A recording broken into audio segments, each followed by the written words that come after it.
नमस्कार दोस्तों, आप सभी का स्वागत है एक्सपर्ट क्लासेस सामना प्लेटफॉर्म में। दोस्तों आज हम आपके लिए लेकर आए हैं शिक्षा मनोविज्ञान की क्लास, जो महत्वपूर्ण प्रश्नों पर आधारित क्लास रहेगी।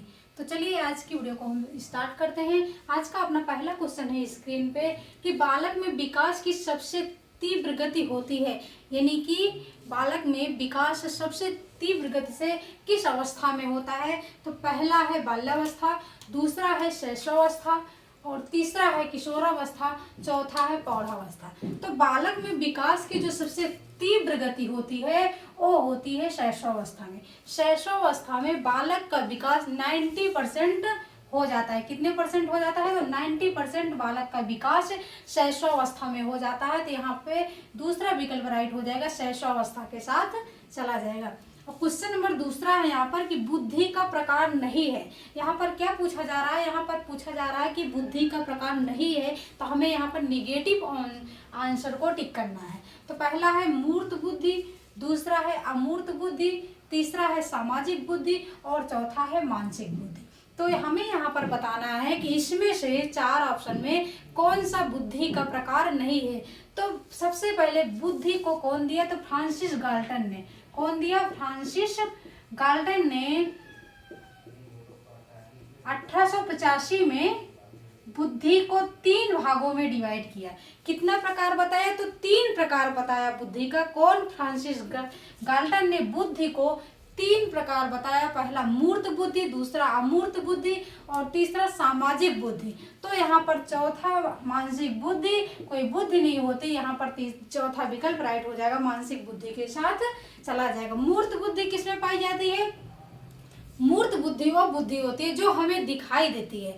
मूर्त रूप से जो दिखाई देती है वो मूर्त बुद्धि होती है। मूर्त बुद्धि पाई जाती है जैसे डॉक्टर हो गए, इंजीनियर हो गए, इस सभी में मूर्त बुद्धि पाई जाती है। अगर अमूर्त की बात करें तो जो हमें दिखाई न दे, यानी कि कल्पनाओं में हो,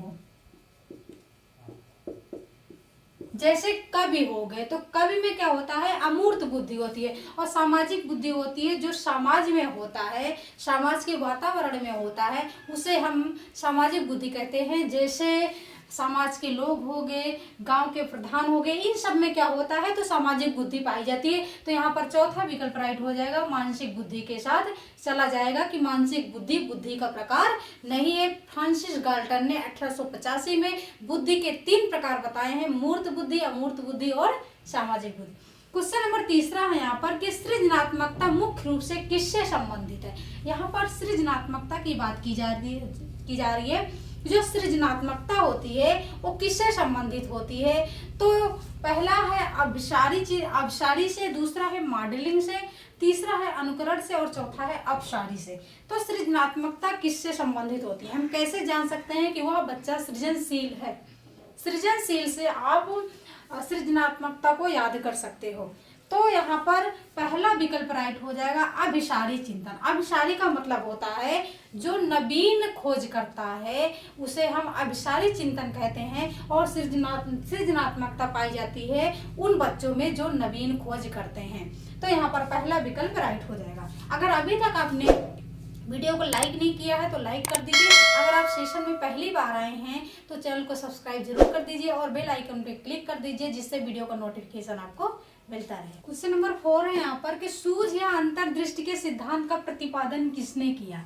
सूझ या अंतर्दृष्टि के सिद्धांत का प्रतिपादन किस मनोवैज्ञानिक ने किया?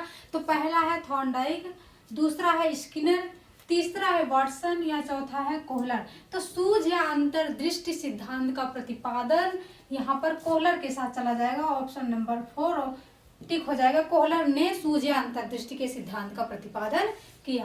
क्वेश्चन नंबर 5 है यहाँ पर कि मनोविज्ञान व्यवहार व अनुभव का विज्ञान है। यहाँ पर पूछा जा रहा है कि मनोविज्ञान व्यवहार व अनुभव का विज्ञान है। एक कथन किस मनोवैज्ञानिक का है? तो पहला है स्किनर, दूसरा है वाटसन, तीसरा है पियाजे और चौथा है मैकडूगल। तो मनोविज्ञान व्यवहार व अनुभव का विज्ञान है। अगर व्यवहार की बात की जाती, व्यवहारवाद के जनक, तो हम यहाँ पर वाटसन को टिक कर देते। संज्ञानात्मक के जनक यहाँ पियाजे हो जाएंगे। मूल प्रवृत्ति मैकडूगल के साथ चला जाएगा। लेकिन यहाँ पर पूछा जा रहा है कि व्यवहार व अनुभव, जहाँ अनुभव की बात की जाती है वहां पर स्किनर टिक हो जाएंगे, यानी कि स्किनर के साथ चला जाएगा ऑप्शन, यहाँ पर ऑप्शन नंबर फर्स्ट राइट हो जाएगा। क्वेश्चन नंबर 6 है यहाँ पर कि पावलोव ने अपना प्रयोग किस पर किया। पावलोव ने अपना प्रयोग किस पर किया, तो पहला है बिल्ली, दूसरा है कुत्ता, तीसरा है चिंपैंजी और चौथा है बंदर। तो भैया पावलोव का प्रयोग था कुत्ता, कहते हैं पावलोव का कुत्ता, यानी कि यहाँ पर दूसरा विकल्प लॉक हो जाएगा, कुत्ता के साथ चला जाएगा कि पावलोव ने अपना प्रयोग कुत्ते पर किया। क्वेश्चन नंबर 7 है कि कौन सा सीखना स्थायी होता है। कौन सा सीखना स्थायी होता है, यानी कि हम किस प्रकार से सीखें कि जो हम उसका टाइम अनलिमिटेड हो, यानी कि बहुत टाइम तक वो चले, जो हम सीखे वो बहुत समय तक हमें याद रहे। तो यहाँ पर समझ कर, रट कर, सुन कर या फिर देख कर। अगर हम किसी चीज़ को देखते हैं तो हमें थोड़े समय के लिए वो चीज़ें याद होती हैं, उसके बाद अगर हम दोबारा नहीं देखते हैं तो वो भूल जाते हैं। अगर हम किसी चीज़ को रटते हैं तो भैया भूल जाते हैं, वो भी सुनते हैं तो वो भी कुछ टाइम तक याद रहता है। अगर हम किसी चीज़ को अगर समझते हैं तो वो हमारा सीखना क्या होता है, स्थायी होता है, बहुत टाइम तक वो हमारे समझ में आता है। तो यहाँ पर पहला विकल्प राइट हो जाएगा, समझ कर सीखना स्थायी होता है। क्वेश्चन नंबर 8 है कि मनोविश्लेषणवाद के जनक हैं। यहाँ पर पूछा जा रहा है कि मनोविश्लेषणवाद के जनक कौन है, तो पहला है सिगमंड फ्रायड, दूसरा है जुंग, तीसरा है ब्लूम और चौथा है वुडवर्थ। तो मनोविश्लेषणवाद के जनक हैं सिगमंड फ्रायड, यहाँ पर ऑप्शन नंबर फर्स्ट राइट हो जाएगा, सिगमंड फ्रायड के साथ चला जाएगा। क्वेश्चन नंबर 9 है कि किसने अधिगम का सिद्धांत नहीं दिया। यहाँ पर क्या पूछा जा रहा है कि किसने, वह कौन सा मनोवैज्ञानिक है जिन्होंने अधिगम का सिद्धांत नहीं दिया है, तो पहला है पावलोव, दूसरा है थॉर्नडाइक, तीसरा है स्किनर और चौथा है B.S. ब्लूम। तो पावलोव का है शास्त्रीय अनुबंधन सिद्धांत, किसका है, पावलोव का है, तो इन्होंने अधिगम का सिद्धांत दिया है। थॉर्नडाइक का है प्रयास एवं त्रुटि का सिद्धांत और स्किनर का है क्रिया प्रसूत का सिद्धांत। तो यहाँ पर B.S. ब्लूम ने मनोविज्ञान में अधिगम का सिद्धांत नहीं दिया, तो यहाँ पर चौथा विकल्प राइट हो जाएगा, B.S. ब्लूम के साथ चला जाएगा। क्वेश्चन नंबर 10 है यहाँ पर कि खेल विधि के जनक हैं। खेल विधि के जनक हैं, तो पहला है फ्रोवेल, दूसरा है हेनरी कॉल्डवेल कुक, तीसरा है पेस्टोलॉजी और चौथा है मारिया मॉन्टेसरी। अगर खेल विधि के जनक की बात की जाती है तो यहाँ पर ऑप्शन हो जाएगा हेनरी कॉल्डवेल कुक के साथ चला जाएगा। अगर प्रोजेक्ट विधि के जनक की बात की जाती है, किंडरगार्टन की बात की जाती है, तो किंडरगार्टन विधि के जनक हैं फ्रोवेल, प्रोजेक्ट विधि के हैं किलपैट्रिक और मारिया मॉन्टेसरी विधि के हैं मारिया मॉन्टेसरी। तो यहाँ पर दूसरा विकल्प राइट हो जाएगा कि खेल विधि के जनक हैं हेनरी कॉल्डवेल कुक। तो यहाँ पर दूसरा विकल्प राइट हो जाएगा।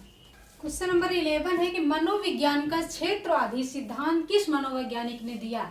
कौन सा सिद्धांत, क्षेत्रवादी सिद्धांत किस मनोवैज्ञानिक ने दिया मनोविज्ञान में, तो पहला है कुर्ट लेविन, दूसरा है मॉर्गन यानी कि मुर्रे एवं मॉर्गन, तीसरा है बेलेग और चौथा है हेनरी गोडार्ड। तो मनोविज्ञान का क्षेत्रवादी सिद्धांत कुर्ट लेविन ने दिया। कुर्ट लेविन यानी कि ऑप्शन नंबर फर्स्ट राइट हो जाएगा कि मनोविज्ञान में क्षेत्रवादी सिद्धांत कुर्ट लेविन ने दिया।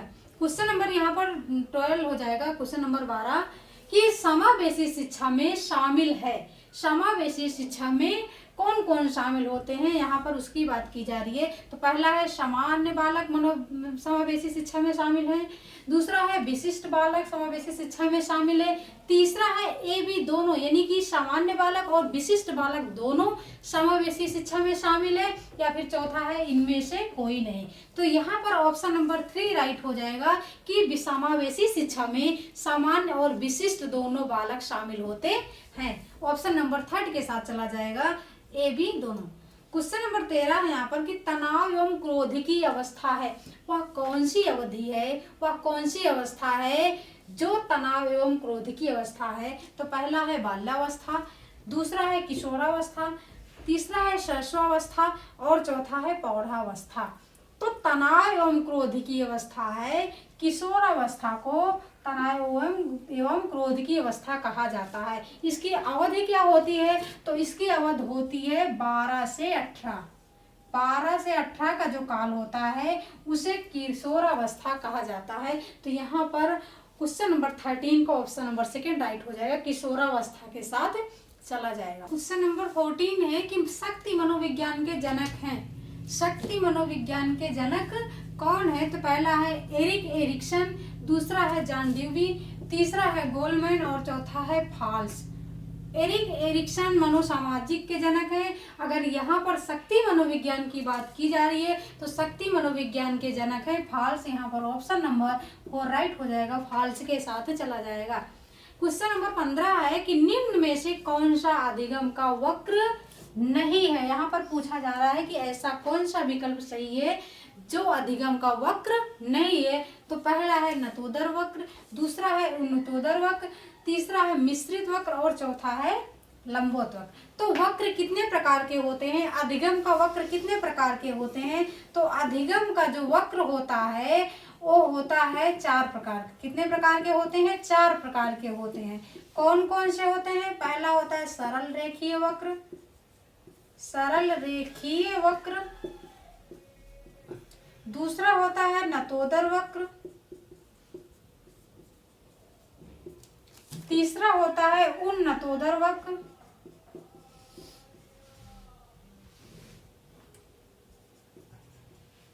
और चौथा होता है मिश्रित वक्र।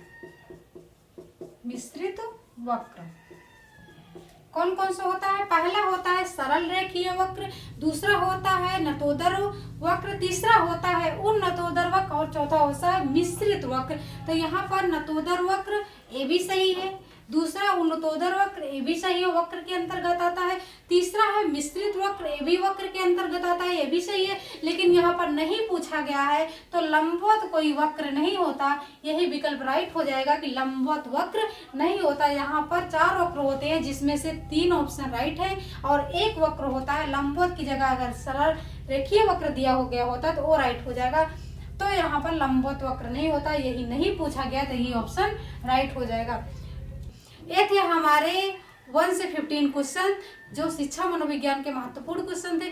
सो दोस्तों आपको वीडियो कैसी लगी? अगर अच्छी लगी हो तो लाइक जरूर करना। अगर आप सेशन में पहली बार जुड़े हैं तो चैनल को सब्सक्राइब जरूर करना और हाँ कमेंट करके हमें आप जरूर बताना कि आपने इतने क्वेश्चन में कितने क्वेश्चन को सही टिक किया। Thanks for watching video. This is Sadhana Tyagi's expert classes.